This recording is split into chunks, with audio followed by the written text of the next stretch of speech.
Hello student. पिछले class में हम लोगों ने डिटर्मिनेंट्स यानी मैट्रिक्स के बारे में पढ़ा था।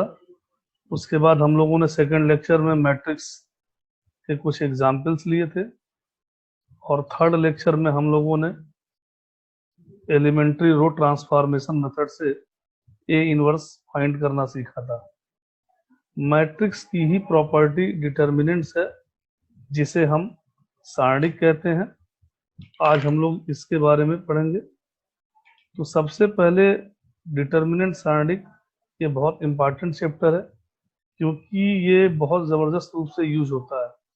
मैट्रिक्स में भी डिटर्मिनेंट्स का यूज है और आप जब वेक्टर पढ़ेंगे तो उसमें क्रॉस प्रोडक्ट,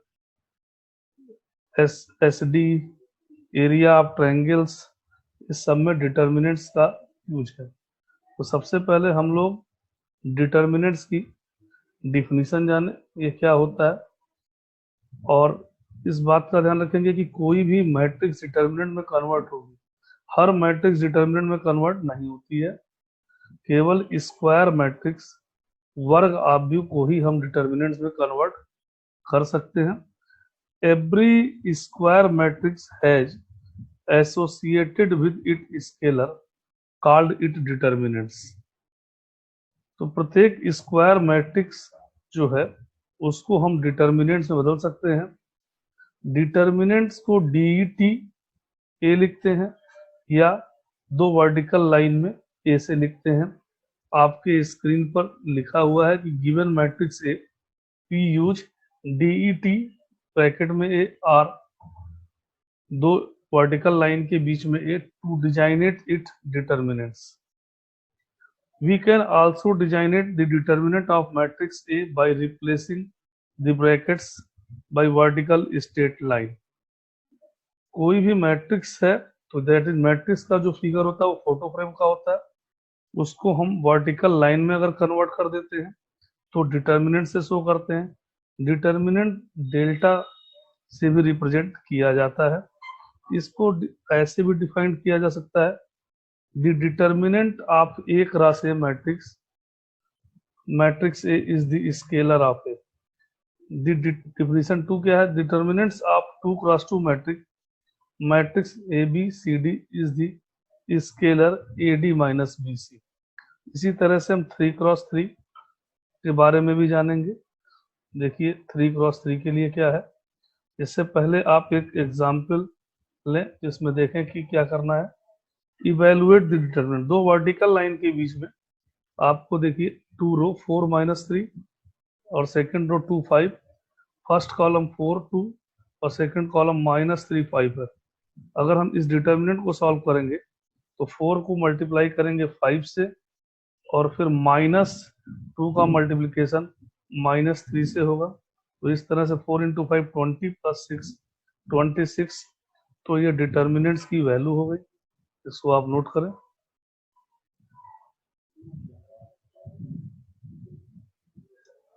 इसी पैटर्न पर हम लोग अगर 3 क्रॉस 3 का डिटर्मिनेंट्स है तो उसे कैसे सॉल्व करते हैं। तो आपके स्क्रीन पर देखिए determinants of A 3 cross 3 matrix. आपको मालूम है कि स्क्वायर मैट्रिक्स है, इसको हम डिटर्मिनेंट बदल सकते हैं। तो एक मैट्रिक्स आपको दिया गया है A11, A12, A13, A21, A22, A23, A31, A32, A33। जब आप इसको डिटर्मिनेंट में सॉल्व करेंगे तो आप देखिए आपके स्क्रीन पर लिखा है डिटर्मिनेंट A11 A का मल्टीप्लाई A22 A33 से, फिर प्लस करके A12 A23 A31 से। आपकी स्क्रीन पे ये शो हो रहा है, इसको नोट कर लें। अगर इसमें कोई प्रॉब्लम है तो एक सेकंड मेथड भी आपके स्क्रीन पर है, आप उससे भी समझ सकते हैं। ऐसे इसी क्वेश्चंस को हम ऐसे भी देख सकते हैं कि देखिए हमारे पास 2 क्रॉस 3 क्रॉस 3 का जो मैट्रिक्स है उसको सबसे पहले हमने डिटर्मिनेंट में कन्वर्ट कर दिया। तो मैट्रिक्स को वर्टिकल लाइन में लिख लिया तो ये डिटर्मिनेंट में कन्वर्ट हो गया। इसको हम विंडो मेथड भी कहते हैं। जब A11 लेंगे तो A11 मतलब हो गया फर्स्ट रो और फर्स्ट कॉलम। तो आप अगर फर्स्ट रो और फर्स्ट कॉलम को एलिमिनेट करते हैं तो आपके पास जो एलिमेंट्स आएंगे वो A22, A23, A32, A33, फिर माइनस के साथ A12। A12 means first row second column. अब आप अपने डिटर्मिनेंट में first row and second column को एलिमिनेट करिए। तो जब फर्स्ट रो और सेकंड कॉलम को एलिमिनेट करेंगे तो देखिए स्क्रीन पे लिखा है A21 A23 A31 A33 और प्लस से लास्ट है A13 फर्स्ट रो और थर्ड। अब आप फर्स्ट रो और थर्ड कॉलम को एलिमिनेट जब कर देंगे तो जो आपके पास आएगा वो आएगा A21 A22 A31 A32। अभी आपने 2x2 का डिटर्मिनेंट सॉल्व किया था। अब A11 को ऐसे रहने देंगे और A22 को मल्टीप्लाई A33 से करेंगे, फिर माइनस के साथ A32 का मल्टीप्लीकेशन A23 से करेंगे, फिर माइनस A12 है A21 का मल्टीप्लीकेशन A33 से, माइनस A31 का मल्टीप्लीकेशन A23 से, और सिमिलर वे में A13 को आप मल्टीप्लाई करेंगे तो A13 ब्रैकेट में A21 A32 A31 A32 इतने मल्टीप्लाई करने के बाद आपको न्यूमेरिकल वैल्यू मिल जाएगी। इसको आप सॉल्व कर लेंगे तो इस तरह से आपको 3x3 की डिटर्मिनेंट वैल्यू मिल जाएगी। क्योंकि आपको मालूम है मैट्रिक्स वैल्यू नहीं देता है, वैल्यू हमेशा डिटर्मिनेंट देता है, तो वही मैट्रिक्स डिटर्मिनेंट में कन्वर्ट होगा जो स्क्वायर होगा। फॉर एग्जाम्पल आइए इस डिटर्मिनेंट की वैल्यू विंडो मेथड से निकालते हैं। तो देखिए विंडो मेथड में क्या किया गया है, आपने सबसे पहले डिटर्मिनेंट लिख लिया, फिर आपने टू की पोजीशन क्या है, first row and first column. First row और फर्स्ट कॉलम को जब आप एलिमिनेट करेंगे तो आपके जो सब डिटर्मिनेंट्स मिलेगा उसको 1 -2 4 1। इसी तरह -3 लेंगे तो आप first row and second column को एलिमिनेट करेंगे तो 7 -2 3 -3 1 का सब डिटर्मिनेंट मिलेगा। और इसी से +-5 लेंगे जब तो फर्स्ट रो और थर्ड कॉलम को एलिमिनेट करेंगे 7 1 -3 4। और फिर इसको जब आप सॉल्व करेंगे तो आपको डिटर्मिनेंट्स की वैल्यू जाएगी जो आपके स्क्रीन पर डिस्प्ले है। इसके बाद देखिए डिटर्मिनेंट्स सीख लिया आपने विंडो मेथड से कैसे सॉल्व करते हैं। प्रॉपर्टीज इंपॉर्टेंट होती है किसी भी टॉपिक में। प्रॉपर्टीज से हमारा क्या फायदा होता है कि हम फास्ट कैलकुलेशन कर लेते हैं बिना किसी सॉल्व किए और बहुत जल्दी अपने आंसर को पा जाते हैं। तो सबसे पहली प्रॉपर्टीज देखिए डिटर्मिनेंट में क्या है, the value of determinant remains unchange if its row and column are interchange. ये कहा जा रहा है कि अगर कोई डिटर्मिनेंट्स है इसके रो को कॉलम में कन्वर्ट कर दें तो इस डिटर्मिनेंट की वैल्यू में कोई चेंजिंग नहीं आती है। मैट्रिक्स में आपने इसी को A डैश कहा था। तो आपके सामने देखिए डिटर्मिनेंट में लिखा है A1 B1 C1 A2 B2 C2 A3 B3 C3। हमने क्या किया इसको, इसका देखिए A1 B1 C1 जो है ये फर्स्ट रो है, हमने इसको फर्स्ट कॉलम में कन्वर्ट कर दिया, सेकेंड रो को सेकंड कॉलम में, थर्ड रो को थर्ड कॉलम में कन्वर्ट कर दिया। तो अगर हमने पहले डिटर्मिनेंट्स को एक कहा है तो इस डिटर्मिनेंट से एक ही वैल्यू फाइंड आउट करें और A डैश दोनों की वैल्यू सेम आएगी। इसलिए ये कहा जा रहा है कि अगर किसी डिटर्मिनेंट को रो से कॉलम में इंटरचेंज करें तो उस डिटर्मिनेंट की वैल्यू में कोई चेंज नहीं होता। आप इसको नोट करें, बहुत ही इंपॉर्टेंट प्रॉपर्टी है, इसी का यूज करके हम लोग क्वेश्चंस को लगाएंगे। आइए अब हम लोग देखते हैं सेकंड प्रॉपर्टी। सेकंड प्रॉपर्टी की क्या खास बात है, if any two row or two column, किसी भी दो रो यानी दो पंक्ति या दो कॉलम डिटर्मिनेंट में अगर इंटरचेंज किया जाता है तो if any two row or two columns of a determinant are interchange then the value of determinant is change by minus sign. कहने का यह मतलब है कि अगर आप किसी डिटर्मिनेंट के दो रो या दो कॉलम को आपस में एक दूसरे से इंटरचेंज करते हैं तो डिटर्मिनेंट्स की वैल्यू में कोई चेंजिंग नहीं आती है, लेकिन इसके सामने माइनस साइन आ जाता है, वैल्यू नेगेटिव हो जाती है। आपकी स्क्रीन पर दिखाई भी दे रहा है कि आपने R2 को R1 में कन्वर्ट किया है। किसी भी रो या कॉलम को इंटरचेंज करने पर डिटर्मिनेंट की वैल्यू नहीं चेंज होती है, साइन नेगेटिव आता है। इसके बाद देखिए आप थर्ड प्रॉपर्टी। थर्ड प्रॉपर्टी में क्या कहा जा रहा है, if all the elements of a row or column is multiplied by non-zero number k, then the value of new determinant is k times the value of original determinant. Means आप अगर देखें, आपके पास जो डिटर्मिनेंट्स है K A one, K B one, K C one, A two, B two, C two, A three, B three, C three, अगर किसी row में या किसी कॉलम में नॉन जीरो एलिमेंट से मल्टीप्लाई है और हम उस नॉन जीरो एलिमेंट्स को कॉमन ले सकते हैं तभी जब वो किसी एक रो या किसी एक कॉलम में होगा। तो के हमने यहाँ पर फर्स्ट रो से कॉमन ले लिया, तो डिटरमिनेंट में हमें A one, B one, C one, A two, B two, C two, A three, B three, C three मिला। तो अगर हम इस सब डिटरमिनेंट को सॉल्व करते हैं तो डिटरमिनेंट की जो भी वैल्यू आएगी वह के टाइम्स हो जाएगी।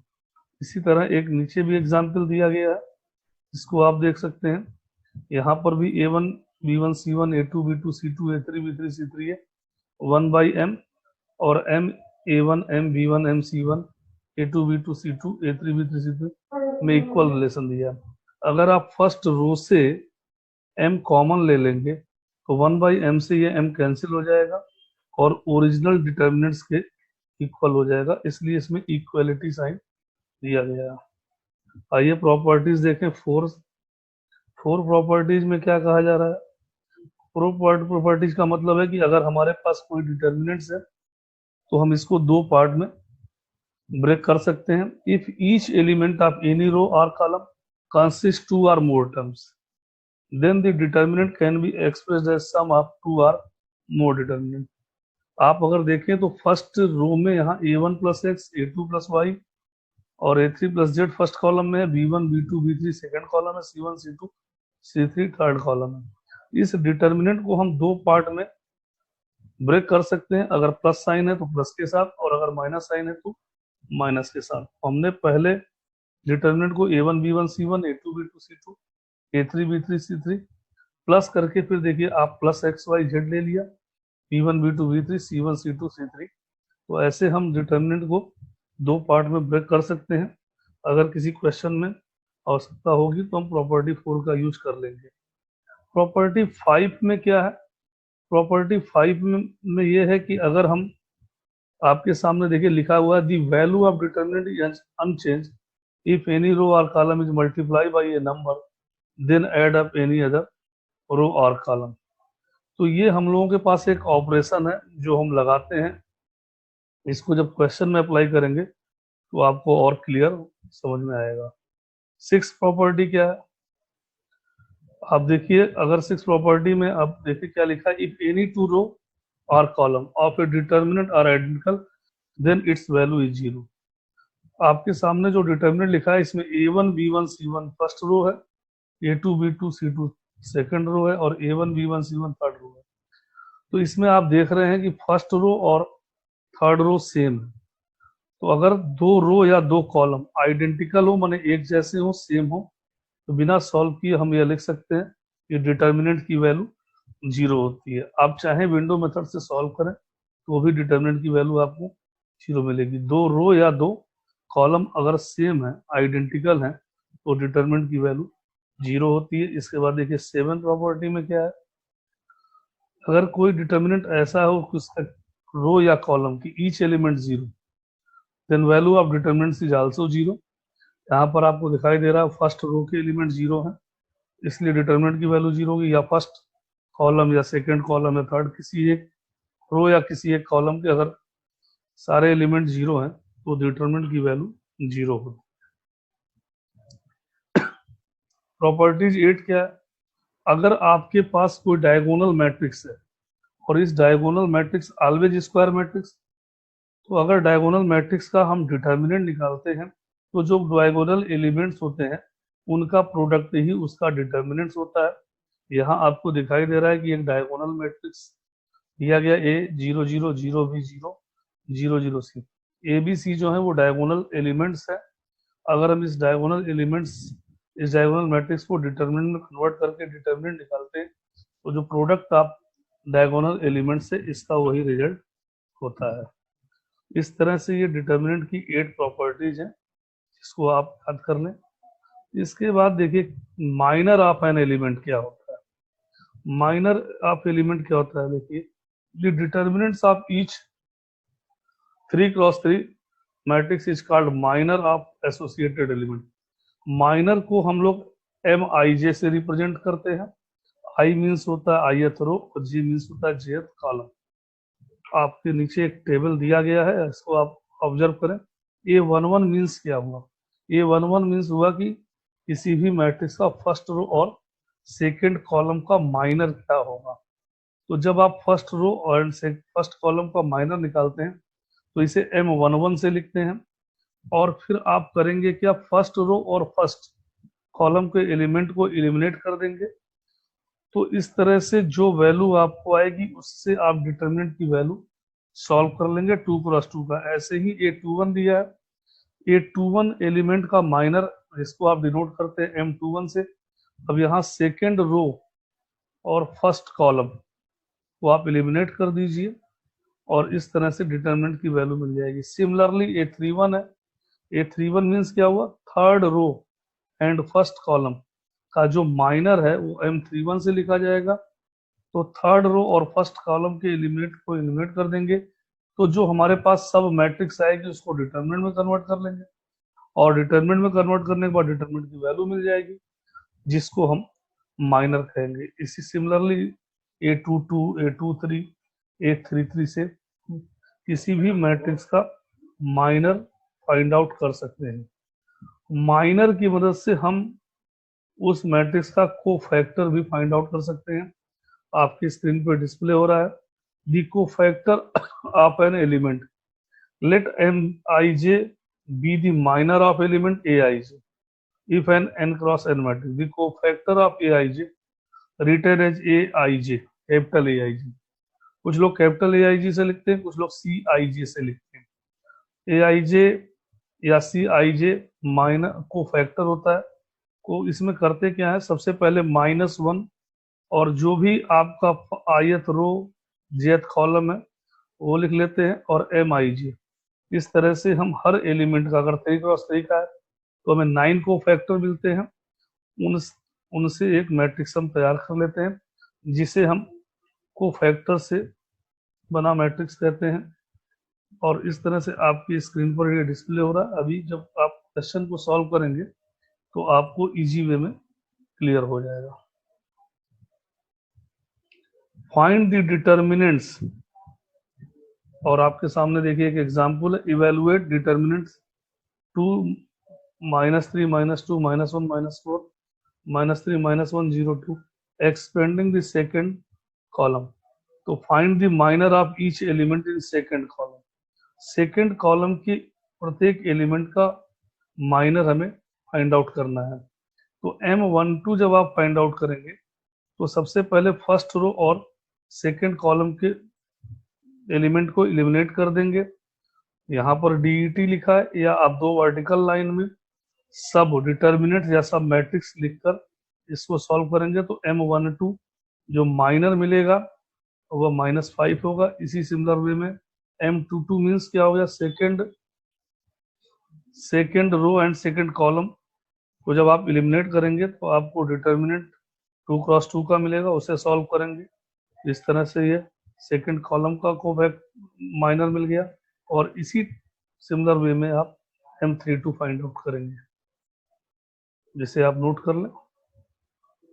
और अगर आपको इससे फाइंड आउट करना है कोफैक्टर, तो जैसे A12 है तो आपने कहा था 1 मतलब I है और J मीन्स 2 है, तो -1 की पावर 1 + 2 और M12, तो ये -1 की पावर 3 है तो ये नेगेटिव होगा, और M12 का वैल्यू अभी आपने फाइंड किया -5, तो माइनस इंटू -5 हो जाएगा। A22 मीन्स क्या होगा, -1 की पावर 2 + 2 M22, तो -1 की पावर 4 पॉजिटिव और M22 की वैल्यू 2 है।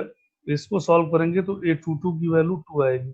सिमिलर वे में A32 -1 की power 3 + 2 M32 means minor of 32।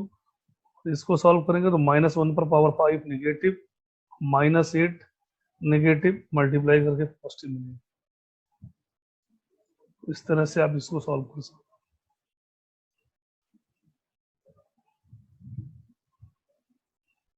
Value of determinant in term of minor and cofactor. आप चाहें तो इस मेथड को लिख सकते हैं, अन्यथा फिर ये क्वेश्चन के समय में आपको और क्लियर किया जा सकता है।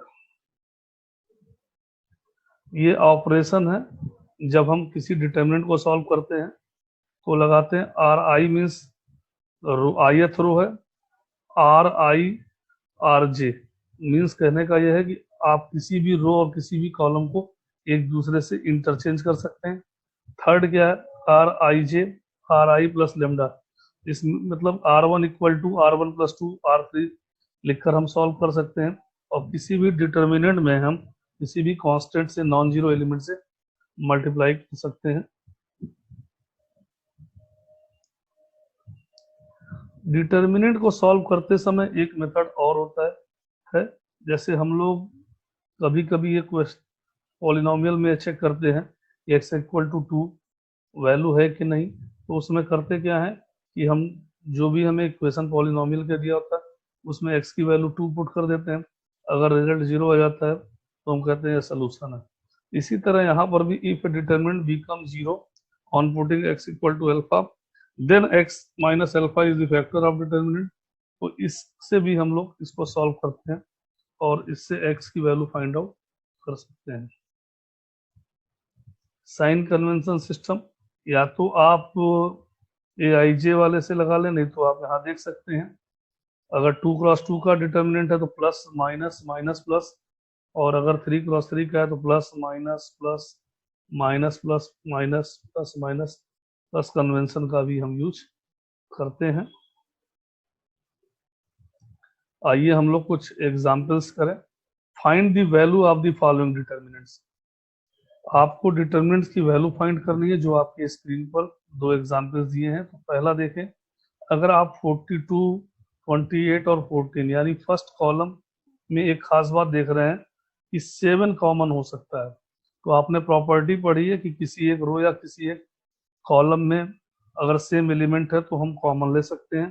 तो फर्स्ट कॉलम से जब आपने 7 कॉलम कॉमन ले लिया तो आपके पास जो डिटर्मिनेंट आया 642 173 642, इस डिटर्मिनेंट में एक प्रॉपर्टी फिर आपकी लग जाएगी 642 642, यानी C1 and C3 first and third column are identical. तो आपने एक प्रॉपर्टी पढ़ी है कि अगर टू कॉलम्स या टू रो सेम हो तो डिटर्मिनेंट की वैल्यू 0 होती है, इसलिए इस डिटर्मिनेंट की वैल्यू 0 होगी। एग्जाम्पल फर्स्ट का सेकेंड पार्ट देखें, आप आपकी स्क्रीन पर डिस्प्ले है। डिटर्मिनेंट में 6 माइनस 3 2 2 माइनस 1 2 माइनस 10 5 2। आप फर्स्ट कॉलम में फिर यहाँ देख रहे हैं कि अगर -3 इंटू -2 -1 इंटू -2 5 इंटू -2 कॉमन ले लिया तो फर्स्ट कॉलम से -2 कॉमन हो सकता है। और अगर फर्स्ट कॉलम से -2 कॉमन होगा तो आपका फर्स्ट कॉलम -3 -1 5, सेकेंड कॉलम -3 -1 5 2 2 2। आप यहाँ देख रहे हैं कि C1 and C2 first and second column identical हैं, सर्वसम है, एक जैसे हैं, इसलिए इस डिटर्मिनेंट की वैल्यू भी 0 होगी। तो हमने प्रॉपर्टी का यूज करके बिना विदाउट एक्सपेंडिंग डिटर्मिनेंट को सॉल्व कर दिया। आइए example 2, evaluate the determinant 1 1 1 A B C A plus B B C plus A plus B. इस डिटर्मिनेंट में आप अगर ध्यान दें तो यहाँ पर आप देखेंगे कि C2 और C3, अगर हम C2 और C3 को ऐड कर C3 यानी थर्ड कॉलम में लिख दें तो आपके पास क्या आएगा 1 1 1।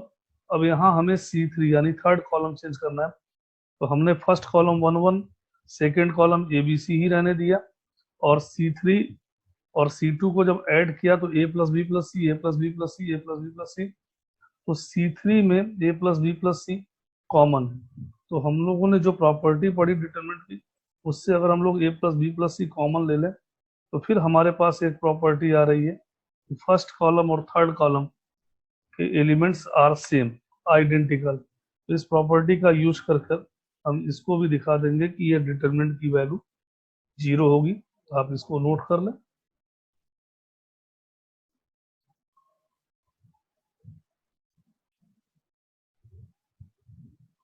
आइए एग्जाम्पल 3 की बात करते हैं, evaluate the determinants. Evaluate the determinant A B C A square B square C square B C C A B. अब इसमें देखिए आपने क्या किया, आपके बगल में भी ऑपरेशन लिखा हुआ है, applying C one minus C two and सी2 माइनस सी3। फर्स्ट कॉलम से सेकंड कॉलम यानी फर्स्ट वर्टिकल लाइन से सेकंड वर्टिकल लाइन जब सब्ट्रैक्ट करेंगे तो फर्स्ट कॉलम में ए माइनस बी आएगा और एक आएगा ए स्क्वायर माइनस बी स्क्वायर। तो आपके स्क्रीन पर ए स्क्वायर माइनस बी स्क्वायर को फैक्टराइज करके ए माइनस बी ए प्लस बी लिखा है। और बी सी माइनस सी ए करेंगे तो आपको सी कॉमन होगा, बी माइनस ए होगा। हमने माइनस कॉमन लेके इसको ए माइनस बी कर दिया। C two minus C three B minus C, B square minus C square B minus C B plus C, और सिमिलरली ऐसे। तो आप ये ऑब्जर्व करेंगे कि फर्स्ट कॉलम और सेकंड कॉलम से ए माइनस बी और बी माइनस सी कॉमन है। तो आपकी स्क्रीन पर दिखाई दे रहा है, taking A minus B B minus C common from C1 and C2। इसके बाद देखिए आपने एक ऑपरेशन लगाया C1 माइनस C2 0। तो C1 में से C2 सब्ट्रैक्ट करेंगे तो 0, ए प्लस बी में से B माइनस सी सब्ट्रैक्ट करेंगे तो minus B minus C, B cancel हो जाएगा, ए माइनस सी, तो माइनस कॉमन ले लेंगे तो C माइनस ए, और सिमिलर थर्ड। और फिर आप देखेंगे कि फर्स्ट कॉलम से हम C माइनस ए माइनस के साथ कॉमन ले सकते हैं, तो 0 1 C 1 B plus C 1 minus A A B. फिर एक ऑपरेशन हमने R1 R2 माइनस R3 लगा दिया। R3 माइनस R3 लगा देने से भी सेकेंड रो के एलिमेंट चेंज हो गए, और जब हमारे डिटरमिनेंट में दो वैल्यू आ जाती है तो फिर इसको हम विंडो मेथड से एक्सपेंड कर देंगे और हमारा रिजल्ट आपके सामने है। सिमिलर वे में एग्जाम्पल 4, एक आपने प्रॉपर्टी पढ़ी थी कि डिटरमिनेंट को हम दो पार्ट में ब्रेक कर सकते हैं। तो ये वही प्रॉपर्टी है जिसमें हमने इस डिटरमिनेंट को दो पार्ट में ब्रेक कर दिया। पहला part 3x 4x 5, 2x 3x 4x, x 3x 6x। Second part देखिए y 3y 6y, 2x 3x 4x, x 3x 6। और फर्स्ट पार्ट से अगर आप देखें तो हम लोगों ने x कॉमन ले लिया, फर्स्ट रो कॉलम से x, सेकंड कॉलम से x और थर्ड कॉलम से x। इस तरह से x क्यूब आ गया, तो 3 2 1 4 3 3 5 4 6। और सिमिलर जो सेकंड डिटर्मिनेंट्स है, तो आप देखें कि फर्स्ट कॉलम से y और सेकंड और थर्ड कॉलम से x, इसलिए एक्स स्क्वायर वाई, और ये आ गया। इसके बाद देखिए एक्स क्यूब 3 2 1 4 3 3 5 4 6, सेकंड कॉलम में प्लस एक्स स्क्वायर वाई। अगर आप ऑब्जर्व करें तो C1 and C3 are identical, इसलिए C1 और C3 सेकंड डिटर्मिनेंट की वैल्यू 0 हो जाएगी, और इस तरह से ये मिला। इसको आगे सॉल्व कर देंगे। C1 माइनस C2 ऑपरेशन अगर हम लगाएंगे तो फर्स्ट कॉलम में से सेकंड कॉलम हटाएंगे तो हमें 1 1 1 फर्स्ट कॉलम में मिलेगा, बाकी एलिमेंट सेम रहेंगे। जब भी हमें 1 1 मिलता है तो लास्ट के दो 1 को हम 0 करते हैं, और बहुत सिंपल ऑपरेशन है R2 minus R1 R3 minus R1। जब लास्ट दो 1 0 हो जाते हैं तो बाई विंडो मेथड से हमने इसको सॉल्व किया, और इस तरह से इसका आंसर एक्स क्यूब आपकी स्क्रीन पर डिस्प्ले है। एग्जाम्पल 5 में क्या खास बात है, prove that determinants 1 omega cube omega 5 omega cube 1 omega 4 omega 5 omega 1 0 where omega is cube roots unity. आप जानते हैं जब भी ओमेगा क्यूब रूट्स यूनिटी होता है तो ओमेगा क्यूब की वैल्यू 1, आपने यह कॉम्प्लेक्स नंबर में पढ़ा है, और 1 प्लस ओमेगा स्क्वायर 0। इसी प्रॉपर्टी का यूज करके हम इसको सॉल्व करेंगे। तो 1 ओमेगा ओमेगा पर पावर 5, और इसको सॉल्व करेंगे जहां भी ओमेगा क्यूब होगी उसकी वैल्यू 1, ओमेगा पर 5 को omega cube into omega square में ब्रेक कर दिया। इस तरह से सॉल्व करेंगे तो आप यहाँ देखेंगे कि फर्स्ट कॉलम और सेकंड कॉलम आइडेंटिकल हैं, इसलिए डिटरमिनेंट की वैल्यू 0। सिमिलर वे में आपके पास कुछ एग्जाम्पल्स दिए जा रहे हैं, इनको आप सॉल्व कर लें। यहाँ सॉल्व भी है, इसमें भी कोई खास नहीं है। आप देखिए C1 C2 C3 को अगर आप ऐड कर दें तो फर्स्ट कॉलम के एलिमेंट सेम हो जाएंगे, और जब 1 1 कॉलम में आ गया तो लास्ट के दो 1 को 0 करने पर डिटरमिनेंट हमारा सॉल्व हो जाएगा। तो लास्ट के दो 1 को 0 करने के लिए R2 माइनस R1 और R3 माइनस R1 से सॉल्व करके हम लोग इसको सॉल्व कर सकते हैं। एग्जाम्पल 7 भी इसी पैटर्न का है। तो मैं आपको एग्जाम्पल कुछ आपकी स्क्रीन पर दे दे रहा हूँ, इसको सॉल्व भी आप मदद इसको देख के सॉल्व करें, अगर कोई प्रॉब्लम है तो फिर कनेक्ट होंगे। तो इस तरह से डिटर्मिनेंट्स में टोटल आपके पास 10 एग्जाम्पल्स हैं जिनको आप सॉल्व करिए। इसके बाद हम लोग नेक्स्ट टॉपिक पे अगले लेक्चर में बात करेंगे, तो आप इसको नोट कर लें।